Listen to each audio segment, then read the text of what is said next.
আসসালামু আলাইকুম। সুপ্রিয় দর্শক মণ্ডলী, বাংলাদেশ জামাত ইসলামের আমিরে জামাত জনাব ডাক্তার শফিকুর রহমান, তিনি একজন জনপ্রিয় ব্যক্তি। এই মুহূর্তে বাংলাদেশের বলা চলে প্রধানতম জনপ্রিয় ব্যক্তি। তো তিনি এখন বিরোধী দলীয় নেতা, সংসদের বিরোধী দলীয় নেতা, এবং তিনি এমপি ঢাকা 15 আসনের। তিনি বাংলাদেশের সবচেয়ে বড় রাজনৈতিক দল বলা চলে এখন জামাত ইসলামী। এই দলের প্রধান এবং বিরোধী দলীয় নেতা। তো সেই হিসেবে তিনি জনকল্যাণে কাজ করবেন, সেটাই স্বাভাবিক। সেই জনকল্যাণমূলক কাজের অংশ হিসেবে তিনি বিভিন্ন এলাকায় যান, বন্যা দুর্গত এলাকায় যান।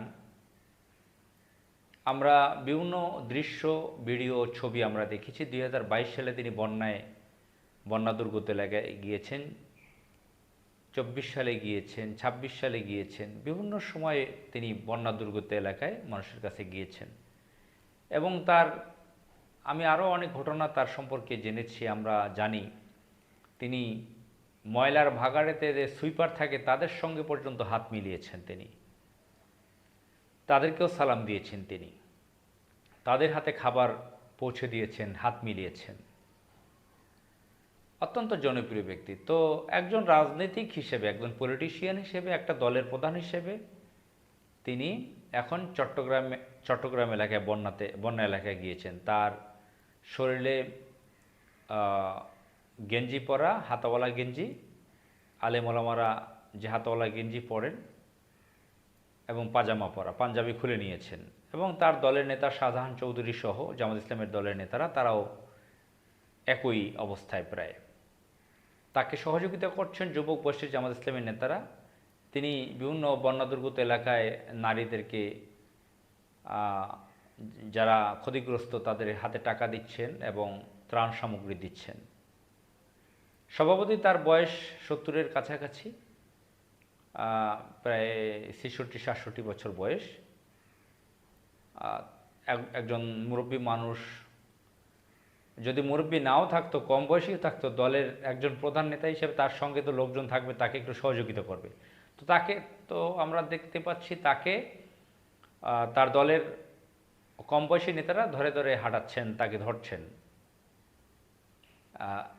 তিনি বিভিন্ন মানুষের সাথে সুন্দরভাবে কথা বলছেন, ত্রাণ সামগ্রী পৌঁছে দিচ্ছেন। এই দৃশ্যটা আবার সেকুলার বাম যারা আছে, আওয়ামী ধর্মের যারা আছে, বিএনপি পন্থী বিভিন্ন লোকরা এগুলো নিয়ে ঠাট্টা করছেন, তিরস্কারমূলক কথা লিখছেন, ব্যঙ্গ করছেন। আসলে যাবেটা কোথায়? ইসলামী দলের নেতারা যাবে কোথায়? জামাত ইসলামের নেতারা যাবে কোথায়? সব জায়গায় দোষ ধরা। মানুষ হিসেবে দোষ তো থাকে, তারা তো ফেরেশতা না। দোষ ত্রুটি টুকটাক থাকতেই পারে তাদের। কথায় কথায় এত দোষ ধরা। তো তিনি দলের নেতা হিসেবে তিনি যাবেন না? তিনি তো, যদি বলা হয় উৎসাহ দেওয়ার জন্য অন্য মানুষ যাতে সাহায্য নিয়ে যায় বন্যা দুর্গত এলাকায়, সেটাও তো ঠিক আছে। এবং রাজনীতিকদের কাজ কি? জনকল্যাণে কাজ করা। তিনি রাজনীতিক হিসেবে, দলের প্রধান হিসেবে তিনি যেটা করছেন সেটা তো যথার্থই করছেন। এবং আমরা জানি যে শহীদ প্রেসিডেন্ট জিয়াউর রহমান, তিনি যখন প্রেসিডেন্ট ছিলেন, তিনি কিন্তু খাল কেটেছেন, নিজে পায়ে কাদা লাগিয়েছেন, শরীরে কাদা লাগিয়েছেন, মাটি লাগিয়েছেন।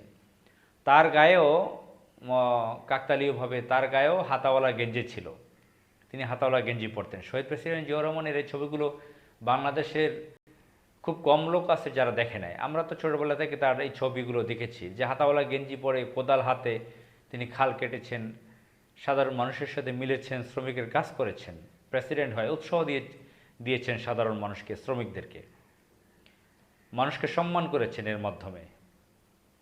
তো একজন দলের নেতা, প্রধান হিসেবে ডাক্তার শফিকুর রহমান, তিনি এভাবে মানুষের সাথে মিশছেন, পানিতে ভিজছেন, তাতে উপহাস করার কি আছে, তিরস্কার করার কি আছে? এটা তো যথার্থই করেছেন একজন রাজনীতিক হিসেবে, একজন নেতা হিসেবে, একজন মেম্বার অফ পার্লামেন্ট হিসেবে, একজন বিরোধী দলীয় নেতা হিসেবে তিনি তো যথার্থই কাজ করছেন। সমস্যাটা কোথায়? এত সমালোচনার দরকার কি? আসসালামু আলাইকুম।